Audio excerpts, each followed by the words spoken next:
Hey guys, welcome back to the channel. Today we are sharing our list of the top 10 easiest countries to visit for Americans, and this list is more for retirement travel, places that would be kind of a soft landing, right? Exactly. We're going to base this on cost, language, location, safety, and familiarity.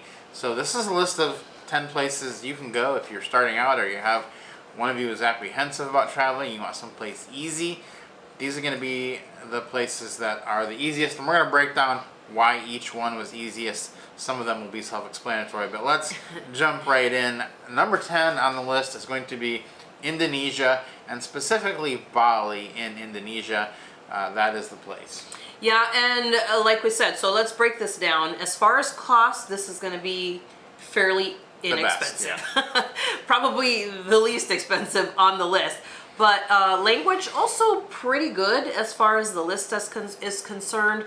Location is probably the challenge here for Americans because it's so far away from America. The time difference is humongous. But as far as safety and friendliness, really high as well. So Yeah. that's why kind of this one's at 10, right? Yeah, and familiarity, it's going to rank sort of high, but you're going to feel a little out of sorts there. It won't be like you're in Canada where everything is basically sort of familiar to you as an American. So Bali comes in pretty high. Yeah, just kind of knocked for location and a couple other things. Number 9 on the list is kind of an obvious one. We won't dwell on it too much, but it's going to be England.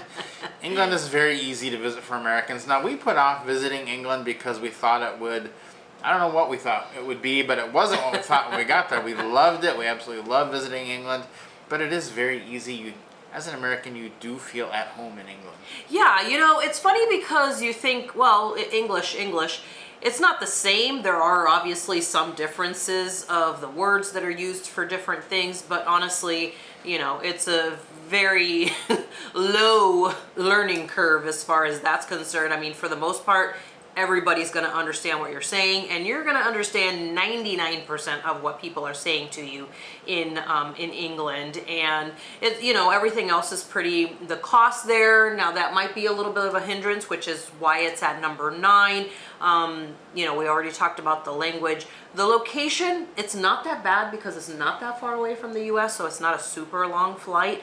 And it's fairly safe, and familiarity, obviously, it's really easy to just kind of find things that you're used to. Exactly. So moving on to number 8 on the list, and that is going to be Canada. It's the same thing as England, except for it's cheaper and closer. So it's another really, really easy one on the list to do. These kind of come in that 8 to 10 range, though, because of cost. They are not cheap. You're not going to feel like, oh, I'm saving all kinds of money here. It's going to be just a little bit pretty similar to America. So we won't dwell on Canada. Next one is number 7 on the list is Singapore. Now, Singapore really shocked us when we went there because my first impression of Singapore was like, am I even in Asia? It felt like we were back in England, quite honestly.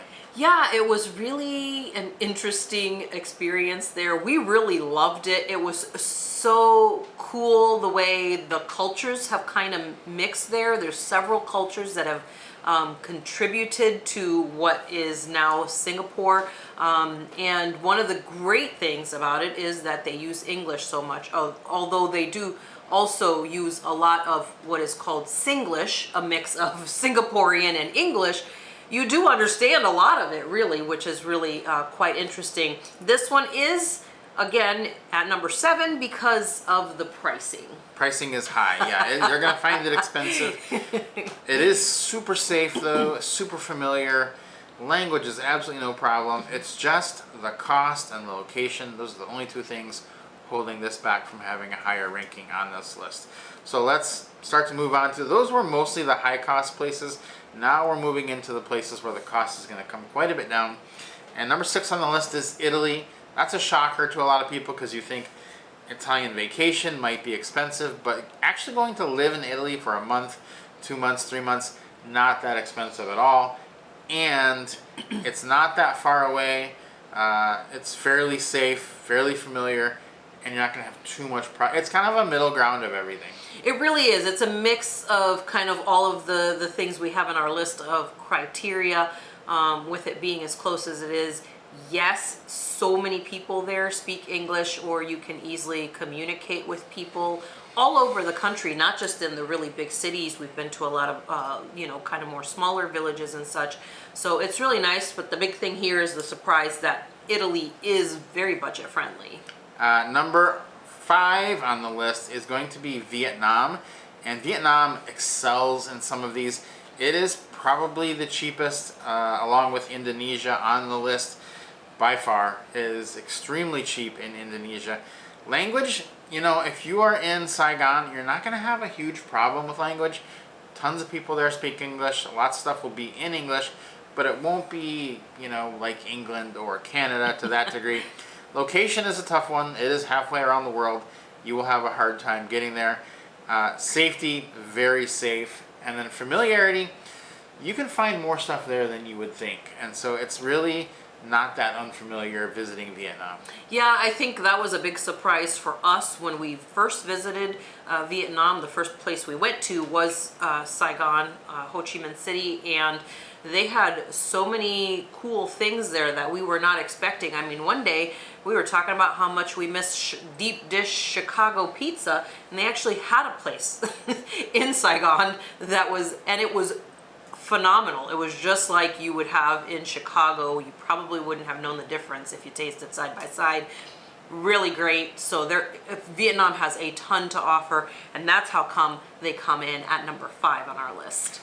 Number 4 is going to be Mexico on the list, and this basically is getting this position because it is so close to the United States. It's got great location. Actually, the safety takes a little bit of a hit there. As you know, familiarity, you will find a lot of U.S. stuff there just because of the proximity. And then the language is also, it's good. There is English spoken, but you're actually not going to have much more English than you would find in Vietnam or Bali, one of these countries. There's actually so much better English speaking in the countries coming up that Mexico takes a hit for that one.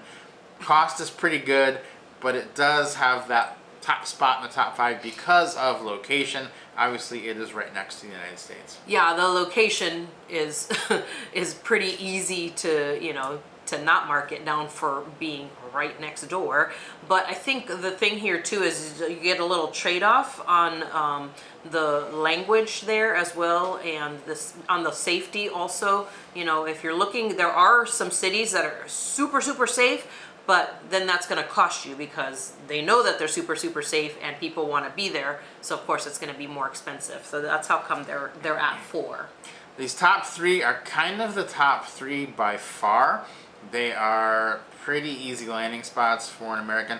Number 3 is going to be Thailand. It is so well rounded in this. It has everything basically except for location. Location means it is going to be a long flight to get there, but the cost is not a factor. The language, everything is in Thai and English. You will not have any problem whatsoever deciphering things in Thailand because you will never need to. Everything's going to be in English. It is super safe, amazing, and then you will have so much familiarity with things that it won't be a problem at all. Yeah, this is amazing to me. People always like, oh, what apps do I need? Do I need like a translation app when I come to Thailand? And I'm like, you don't need it. That's one of the apps you do not really need to use is, even going to the grocery store. There are some countries where it's such a challenge because you have to translate every single item that you're going to purchase. But in Thailand, that is never a problem. I don't think I've ever once gotten out the translation app because everything is translated. It's always in Thai, and it's almost always, 99.9% of the time, in English also, which is really great. Number 2 on the list is going to be the Philippines. This one shocked us, but when you go to the Philippines, it is basically like a mini America, and everything's the same. Everybody speaks English. All of our products are there. It's just cheaper and a long ways away. So that's the thing with the Philippines. It is so shockingly like America that you would have to see it to believe it. Yeah, it really was quite wild. If you walk around one of the big malls there, you literally forget the fact that you're in the Philippines because everyone around you all of the locals are speaking English, which when I'm in a foreign country, I always know I'm in a foreign country because everyone around me is speaking a language I don't understand. But in the Philippines, I understood every single person I passed. Many times I was like, wait, where am I? Oh, I'm in the Philippines, and everybody here speaks English. Local families speaking English to each other. And like you said, a lot of the US brands they have there too. I mean, I was really shocked to find, like TGI Fridays and Chili's, Krispy Kreme, Dunkin' Donuts, I mean, Popeyes, so many different US restaurants, and it was just really surprising. Some that I'd never seen in any other countries before. So really, definitely makes sense why Philippines is at number 2. So, Number 1, the number 1 easiest country for Americans is Malaysia. And this is one that you just really have to see to believe. Malaysia, the language there, it's just like the Philippines. They speak pretty much just English. You won't really hear or see any Malay out about in town. And the cost, super amazingly cheap. And the quality of what you're getting for the money is among the highest in the world. So yes, it's inexpensive, but you're getting something amazing for that, and that's what sets it apart. The healthcare, the safety, it's super safe. Everything's going to be familiar.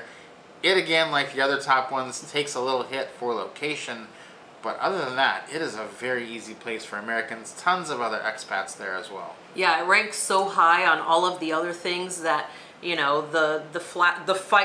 fact that it's, probably 20-hour plane ride total from the US is almost negligible, really, because everything else is so high. It really is a great place to be, and there's just so many offerings for Americans or those of English culture, because it's kind of like a melting pot, another one of those melting pot type countries where so many different cultures came together, that English is kind of the common language among a lot of the people, a huge majority of them.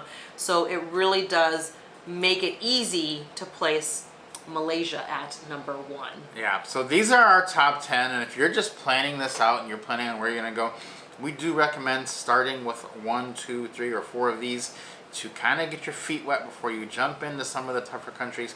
There are some countries that are a lot tougher than this to navigate, some ones that even cause us trouble, even though we've been there already. So these are the ones. Focus on these, get your feet wet, have a good time, and you will be excited that you've had a good experience and your first venture out into the world. All right, guys, hopefully this was helpful to you. Leave us your questions down in the comments. Consider subscribing to the channel, and if you enjoyed the video, give us a like, and we'll see you next time.